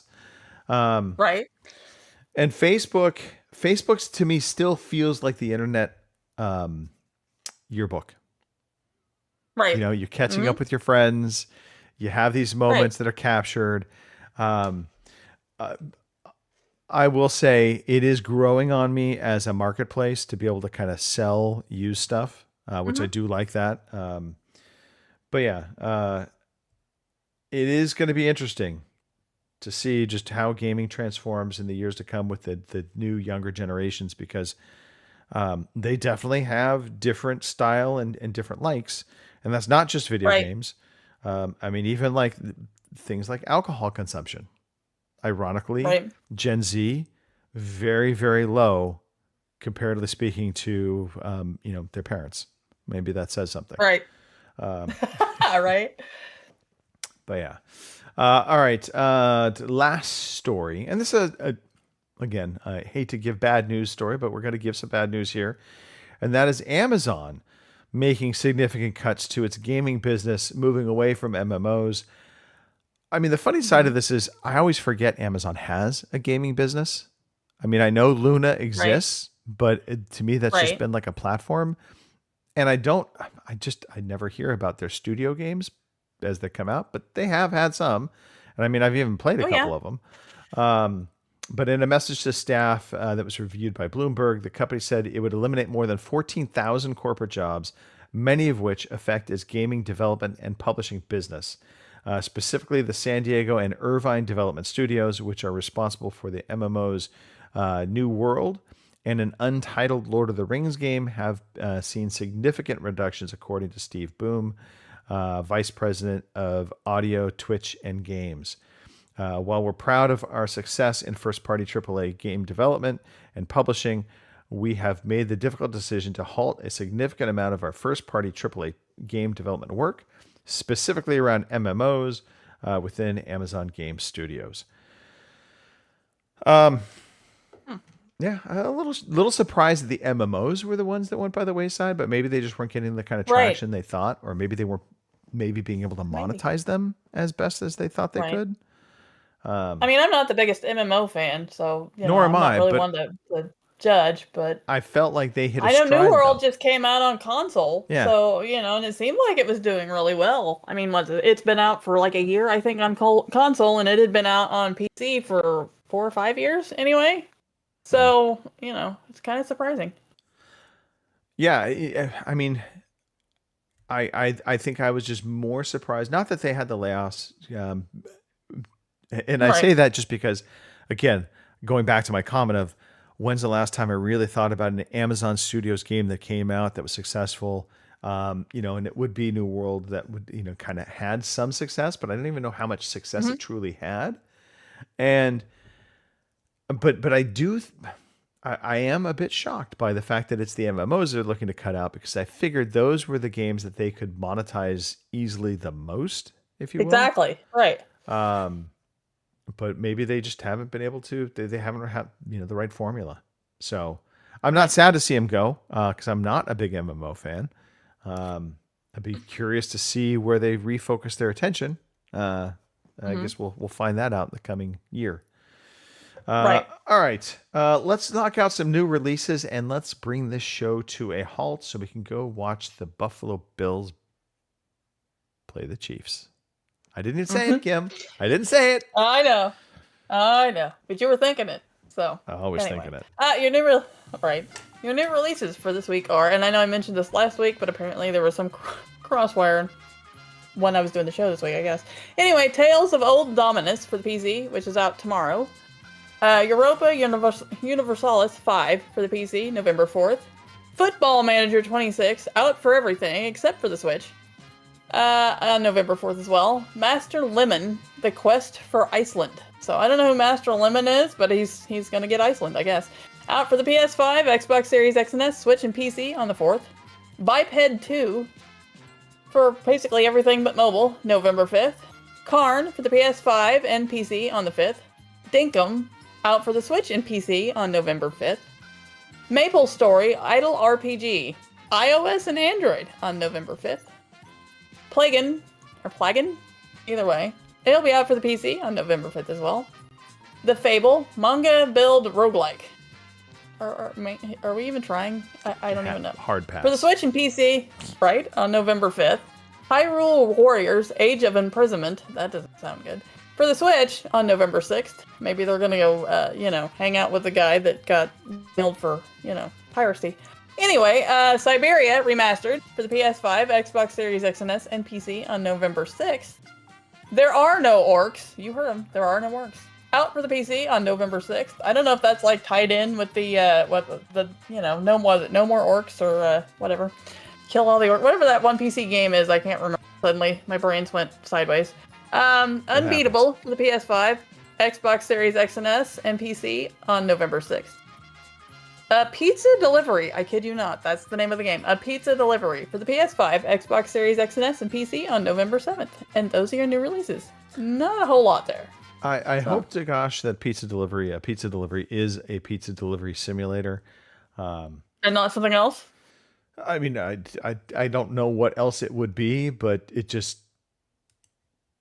made me hungry, actually. That's really what it did. Like, now I want pizza. Right. And also, here Iceland was fearing that the U.S. was going to come and, annex them in and make them the 51st state, excuse me. But no, Master Lemon is going to take them over, apparently. Right. Oh, and Harley Dan says it's Orcs Must Die, and that's it. That's the one I couldn't think of, which is bad considering I love that game, but I got the title to save my life. So in fact, that could be on my Extra Life, Orcs Must Die 3. There you go. Orcs must die, and apparently if we kill enough of them, there are no more orcs. Exactly. Okay. So. We've the problem solved. All right.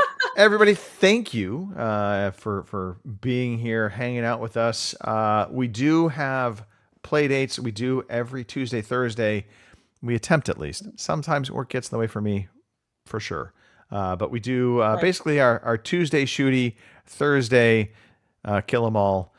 I mean, we called it the shooty tooty Tuesday, Thursday. I don't know what name we're giving it to these days. I don't even know. Yeah, just come hang out with us. Usually 8:30 in the UK. Back on, we're synced to times again, so it's 8:30 in the UK, 3:30 on the East Coast, 12:30 on the West Coast. And again, if you happen to be, sadly burdened by living where Kim lives, it's 2:30 your time. A terrible burden. Terrible. Double fatal Fridays, which was in particularly fatal for Mark because he got on, was all excited to play games with everybody, and nobody was around. But that is 8 p.m. in the UK, and then again 8 p.m. Central Time Zone. Just make sure your internet is up to snuff, Mark. Right? Because I jumped on. I wanted to play, and his internet was not working.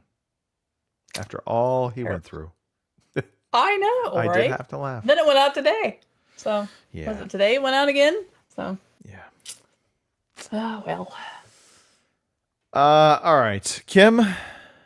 Let's do some shout outs. Walk us through some closing notes and some love for the chat. Alrighty. Yeah, our shatters that were in the chat, we had a pretty good list today. We've got Boomer, RCGC, Lord, Snoogans, Corzon, and Harley Dan came in there. So thanks you guys for stopping by and keeping the chat going. That's why we do this thing. I mean, otherwise we just talk to ourselves, and we can do that on WhatsApp. So I mean, we really don't need to do a show. Whatever. Shout out to you and Chris, even though he's not here. This is my adult time where I get to speak to actual people and not cats or tiny children or whatever. So I appreciate that. I hope everybody has a good week. Like I said, Extra Life is just right around the corner. So if you would like to donate to any of us or all of us or whatever, go to the VG Hub on Extra Life and look us up. You'll know it's us because obviously we'll be there. So drop us a donation, or if all else fails, stop by Saturday and jump in the chat to keep us awake because it's gonna get difficult. Trust me, we're old. It's gonna happen. Yeah, So absolutely. Right. So that's enough for me. I'll pass you over to our fearless leader. So there you go. Take it away, Greg. Not sure who that is. I have plenty of fears.